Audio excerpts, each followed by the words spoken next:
आणि आता या बुलेटिनमध्ये पाहूयात 25 मिनिटं 50 बातम्या. राज्यातील मराठा समाजाचा आर्थिक आणि सामाजिक मागासलेपण तपासण्यासाठी राज्य मागासवर्ग आयोगानं हाती घेतलेल्या सर्वेक्षण मोहिमेला आजपासून सुरुवात होते. 8 दिवस चालणाऱ्या मोहिमेत सुमारे 2.5 कोटी मराठा आणि खुल्या प्रवर्गातील कुटुंबांचं सर्वेक्षण करण्यासाठी तब्बल 1.25 लाख प्रगणक आणि अधिकाऱ्यांची नियुक्ती करण्यात आली आहे. 23 ते 31 जानेवारी दरम्यान 36 जिल्हे, 27 महानगरपालिका आणि 7 अर्धसैनिक वसाहती यामध्ये हे सर्वेक्षण होणार आहे.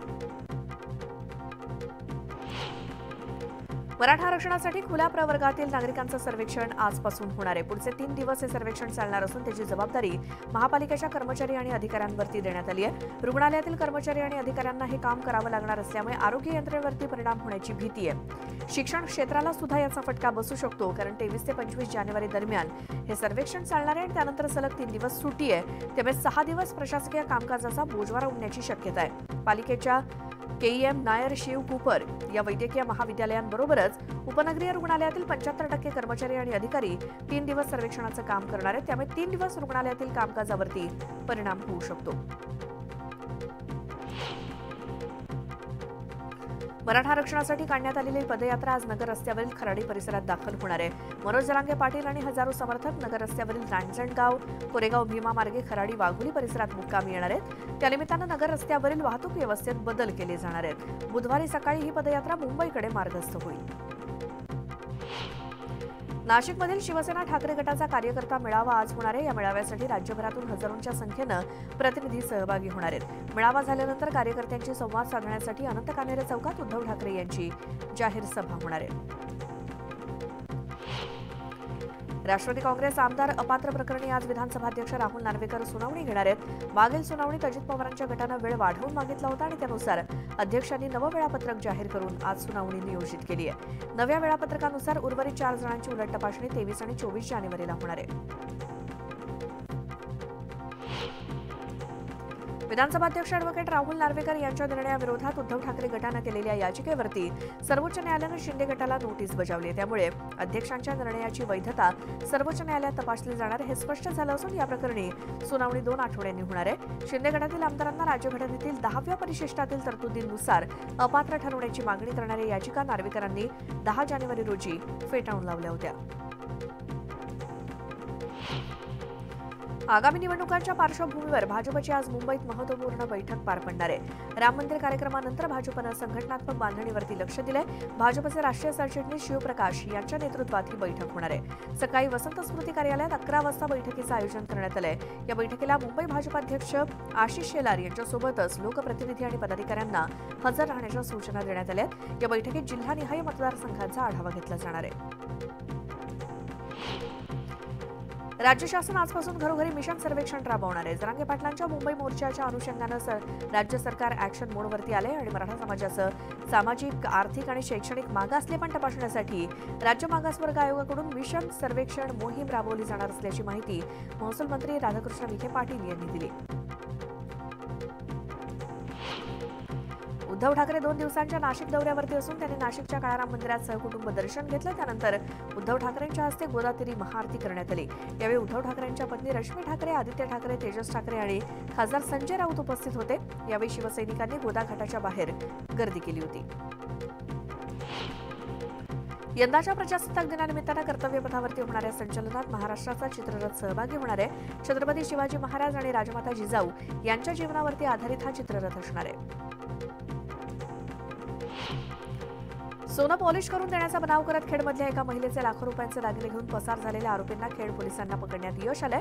संशयित 5 आरोपी बिहारमधील असून 1 आरोपी नाशिकमधील असल्याची माहिती पोलिसांनी दिली. आमदार राजन साळवी यांची एसीबीकडून 2 तास चौकशी करण्यात आली. यावेळी राजन साळवींचे भाऊ दीपक साळवी सुद्धा उपस्थित होते.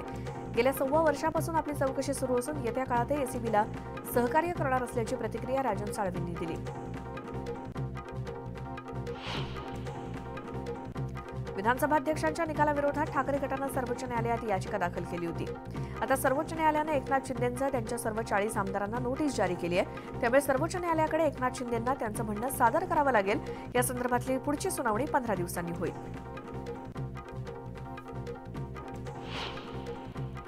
जळगावच्या रावेर लोकसभा मतदारसंघाचे काँग्रेस पक्षाचे माजी खासदार डॉक्टर उल्हास पाटील आणि वर्षा पाटील तसंच देवेंद्र मराठे यांना काँग्रेसमधून 6 वर्षांसाठी निलंबित करण्यात आले. प्रदेशाध्यक्ष नाना पटोले यांनी ही कारवाई केली. तर काँग्रेसचे माजी खासदार तथा प्रदेश उपाध्यक्ष डॉक्टर उल्हास पाटील यांची पक्षातून हकालपट्टी करण्यात आली.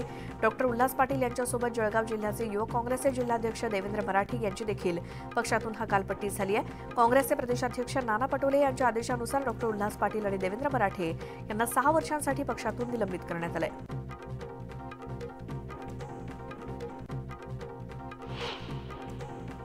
रामलल्लाच्या भव्य प्राणप्रतिष्ठा सोहळ्यानंतर पहिल्या दिवशी पहाटे 3 वाजल्यापासूनच भाविकांनी दर्शनासाठी गर्दी केली आहे. श्री रामलल्लाचं दर्शन घेण्यासाठी मोठ्या संख्येनं भाविक जमलेत.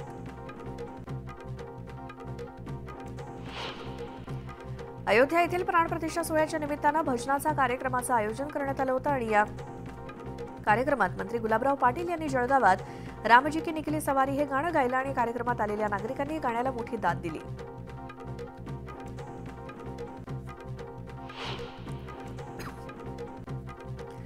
जळगावातील 15,000 स्क्वेअर फुटांवरती साकारण्यात आलेल्या भव्य रांगोळी प्रदर्शनाला मंत्री गिरीश महाजन यांनी भेट दिली. माजी उपमहापौर अश्विन सोनावणेंनी श्रीराम आणि नरेंद्र मोदींची भव्य रांगोळी साकारली.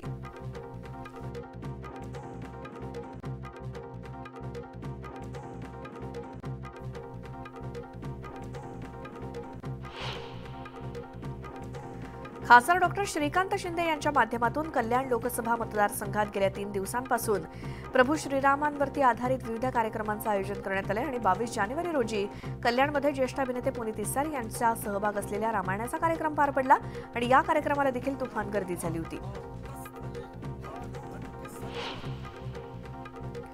खासदार डॉक्टर श्रीकांत शिंदे यांच्या माध्यमातून कल्याणमध्ये ज्येष्ठ अभिनेते पुनीत इस्सारी यांची भूमिका असलेलं रामायण हे महानाट्य आयोजित करण्यात आलं होतं.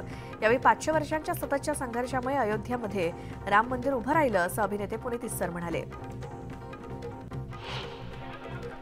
जळगाव शहरातील जुना जळगाव परिसरात प्रभू श्रीरामचंद्र, लक्ष्मण, सीता आणि हनुमान यांचा सजीव देखावा साकारण्यात आला होता. हा देखावा पाहण्यासाठी नागरिकांनी मोठी गर्दी केली. बहुउद्देशीय मंडळाच्या वतीनं हा देखावा साकारण्यात आला होता. जुना जळगाव बहुउद्देशीय मंडळाच्या वतीनं महाप्रसादासोबतच वेगवेगळ्या कार्यक्रमांचं आयोजन करण्यात आलं होतं. संपूर्ण देशात आनंदोत्सव साजरा करण्यात आला. सिंधुदुर्ग जिल्ह्यातील वाड्या वस्त्यांमध्ये मंदिरात दीपोत्सव साजरा झाला आणि फोंडाघाट हवेलीनगर मधील साई मंदिरात हजारो पणत्या लावून दीपोत्सव साजरा करण्यात आला. तसंच संध्याकाळी महाआरती करण्यात आली. शहापूर तालुक्याच्या आवारे गावात श्रीराम नामाचा जप करत गावातून भव्य मिरवणूक काढण्यात आली आणि प्रत्येक घरात दीप लावून हनुमान मंदिर आणि विठ्ठल रुक्मिणी मंदिरात दिव्यांची आरास करण्यात आली. श्रीराम असं लिहून महिला, पुरुष आणि लहान मुलांनी मिरवणुकीत सहभाग घेतला. भाईंदर पूर्वेतील नवघर गावात इंद्रप्रस्थ सोसायटीतील नागरिकांनी 5,000 दिवे प्रज्वलित करून भगवान श्रीरामाच्या आगमनाचा आनंद साजरा केला आणि सदस्यांनी संपूर्ण विधीपूर्वक पूजा करून प्रभू श्रीरामाचं बाल स्वरूप पाहिलं आणि यावेळी सोसायटीच्या सदस्यांनी हनुमान चालीसा आणि सुंदरकांडचं पठण केलं. अमरावती शहरातील दसरा मैदानात तुषार भारतीय मित्र परिवाराच्या वतीनं गंगा आरतीचं आयोजन करण्यात आलं होतं. यावेळी हजारो नागरिकांनी गंगा आरतीला हजेरी लावली. ही गंगा आरती करण्यासाठी बनारसवरून विशेष महंतांना निमंत्रित करण्यात आलं होतं. त्यांच्या हस्ते ही आरती संपन्न झाली.